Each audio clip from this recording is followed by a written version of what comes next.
जम्मू कश्मीर को हासिल खुसूसी इख्तियारात के खात्मे के 2 बरस मुकम्मल हो चुके हैं। 5 अगस्त 2019 को जम्मू कश्मीर की तारीखी रियासत का खात्मा हुआ था। वही जम्मू कश्मीर की तारीखी आइन का भी खात्मा किया गया था। मरकजी सरकार ने जम्मू कश्मीर में दफा 370 की खात्मी को तरक्की का नाम दिया था। वही खवातीन को बाइख्तियार बनाने की भी बात की गई थी। मेरे साथ इस वक्त मौजूद है चंद खवातीन, जिनसे हम बात करेंगे और ज़मीनी हकाइक जानने की कोशिश करेंगे कि दफ़ा 370 की मनसूखी से इनको क्या कुछ मिला, क्या खवातीन के जो तहफ़्फ़ुज़ थे, जो खवातीन के हुकूक थे, वो इनको मिले। ऐसी बात कोई दोराहे नहीं है कि प्रधानमंत्री नरेंद्र भाई मोदी जी ने काफ़ी कोशिशें की और काफ़ी स्कीम्स ही लॉन्च की महिलाओं की सुरक्षा को लेकर। पर आज भी महिलाएं रेप विक्टिम हैं। आज भी महिलाएं घरेलू हिंसा का शिकार होती, डोमेस्टिक वायलेंस का शिकार होती हैं। पर जिस तरह से कानून की दायरे में आना चाहिए। खुसूसन अगर बात की जाए जम्मू कश्मीर की, किस तरह से तोहफ़्फ़ुज़ मिला खवातीन को, अगर हम बात करेंगे वादी कश्मीर की या जम्मू खत्े की? जिस तरह से आपने देखा अभी कुछ दिन पहले एक खुशी की लहर दौड़ी है जो हमारी जम्मू कश्मीर की बेटियां थी। जब उनकी बाहर शादी होती थी वो अपने हकूक़ों से महरूम रह जाती थी। उसी के चलते जो बिल पास हुआ, आज जम्मू कश्मीर की बेटियां जब बाहर भी शादी हो जाएगी पर उनके हकूक़ जो हैं अपने जो मायके साइड के हैं वो रहेंगे, वैसे ही बरकरार रहेंगे। जिस तरह से पहले होता था कि जब वो बाहर जाती थी शादी कर कर, तो जब उनका स्टेट सब जाता था यहाँ का रद्द हो जाता था, वहीं का बनता था आफ्टर मैरिज। पर अब ये है कि उनके हस्बैंड जो हैं उनको अब डोमिसाइल यहाँ पर मिलेगा और जिसके आधार पर उनका जो हक है वैसे के वैसे रहेगा। खवातीन को सरकारी नौकरियों में कितनी रिजर्वेशन मिली और कितनी खवातीन ने अब जम्मू कश्मीर में सरकारी नौकरियां पाई है 2 बरस में? फिलहाल हम देखना चाहेंगे सरकार, महिलाओं को तो छोड़िए अशरफ जी, यहाँ तो हमारे युवा भी, पुरुष भाई भी नौकरियों के लिए दर बदर सड़कों पर हैं। आप तो देख ही रहे हैं कितनी सरकारी नौकरियां मिली। अगर अब सरकारी नौकरियां मिल भी रही हैं, उसके लिए भी एक बहुत सामने एक यानी असमंजस की स्थिति लाकर खड़ी कर दी है। 5 साल पहला जो पुराना आपका पूरा बायोडाटा निकालना पड़ेगा, कौन कौन से फ़ोन आपने यूज़ किए हैं। अगर लड़की मैरिड है, शादीशुदा है, तो उसके ससुराल वालों की पूरा डिटेल पुलिस के पास होनी चाहिए, या जहाँ पे भी आप अप्लाई कर रहे हैं वहाँ पर पहुँचनी चाहिए। अशरफ जी खुद बताइए, शायद आपको भी याद नहीं होगा कि 3 साल पुराना, क्या 1 साल पुराना हमने कौन सा सिम यूज़ किया था, किस नंबर से यूज़ किया था, कहाँ से किया था, और अगर शादीशुदा लड़की है तो अपने ससुराल वालों को कैसा डांटो तो देगी। इसके बावजूद भी जम्मू कश्मीर में कुछ सियासी मसाइल थे, जम्मू खत्े में भी वो सियासी मसाइल थे। आपको लग रहा है कि दफ़ा 370 की मनसूखी के बाद वो हल हुए हैं, तामीर तरक्की की राह हमवार हो चुकी है? ऐसा तो कुछ देखने को नहीं मिला। फिलहाल हम ये नहीं कहेंगे कि 370 तोड़ना एक गलत कदम था। ये सरकार जाने, ये सियासी पार्टियां ये जाने, पर कहीं ना कहीं हम जुड़े हैं जनता के साथ।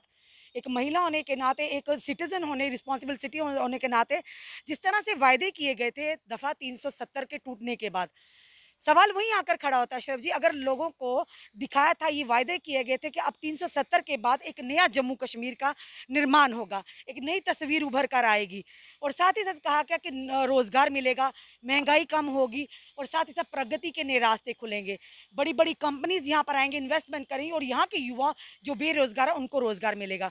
पर ऐसा ज़मीनी स्तर पर क्या अब उज्जवल योजना के तहत जो स्कीम थी आपके घर तक वो गैस सिलेंडर पहुंचा, आपने उसका फायदा उठाया? बिल्कुल नहीं। हमने क्या, हमारे आसपास की जितनी भी शायद महिलाएं जिनको हम जानते हो, एक के घर में भी उज्जवल स्कीम का नहीं मिला होगा। ये उन्हीं को मिला होगा। ये बात ज़रा कड़वी है अशरफ जी, पर है सच्ची।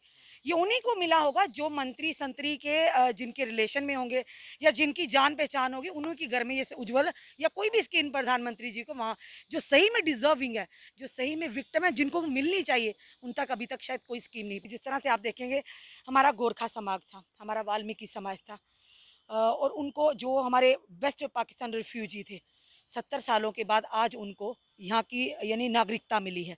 उनके भी बच्चे, उनकी पीढ़ी हैं जो पढ़ लिख कर कुछ करना, महिलाएं क्या पुरुष क्या, अब उनको एक मौका मिला है। हम बात करेंगे जो हमारे जो गोरखा समाज के हैं और जो वाल्मीकि समाज के हैं, वो लोग भी चाहते हैं हमारे बच्चे पढ़ लिख कर, हमारी बच्चियाँ पढ़ लिख कर आगे जाए। पढ़ पढ़ तो लेते थे, पर उनके लिए आगे वो कहीं जॉब नहीं कर नौकरी नहीं कर पाते क्योंकि वो नागरिकता नहीं थी उनके पास।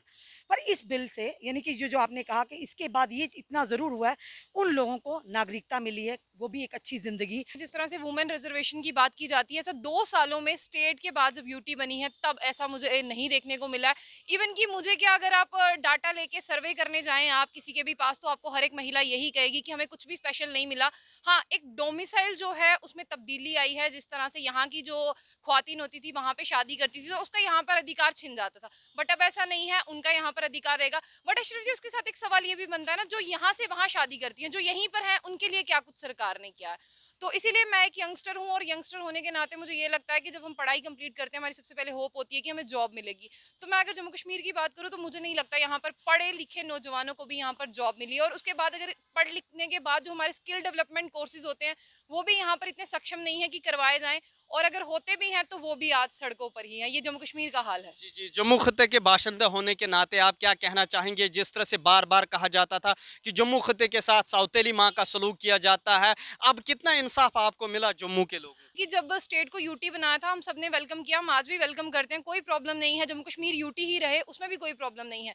लेकिन अगर एक बात है, यहाँ पर जो युवा हैं, जिस तरह से मैं बात करूँ उनको नौकरियां दी जाएं, जिस तरह से मैं देखूं कि पूरा जम्मू ही मुझे लगता है कि अभी सड़कों पर ही आ गया है, तो उन्हें एक्चुअली कुछ ना कुछ, जैसे मैं कहूँ कि अगर कोविड-19 की सिचुएशन चल रही थी उसके बाद कुछ ऐसी चीज़ें यहाँ पर सरकार को लानी चाहिए जिसकी वजह से नौजवानों को लगे कि सरकार हमारे बारे में भी सोच रही है। सबसे पहला कि अगर मैं जॉब्स की बात करूँ, उन्हें जॉब्स प्रोवाइड कर दें, हो सकता है कि नौजवानों को लगे कि हमारा मुस्तकबिल सेफ है। ये थे हमारे साथ जम्मू में कुछ खवातीन जिन्होंने अपने तासुरात दफ़ा 370 की मनसूखी के 2 बरस मुकम्मल होने पर हमारे साथ साझे किए। अब देखने वाली बात यह होगी कि जम्मू कश्मीर में किस तरह से खवातीन के को तहफ़्फ़ुज़ मिलेगा और इनको जो इनके साथ वादा किया गया था कि खवातीन को रिजर्वेशन दी जाएगी सरकारी नौकरियों में। ईटी भारत उर्दू के लिए जम्मू से मैं मोहम्मद अशरफ।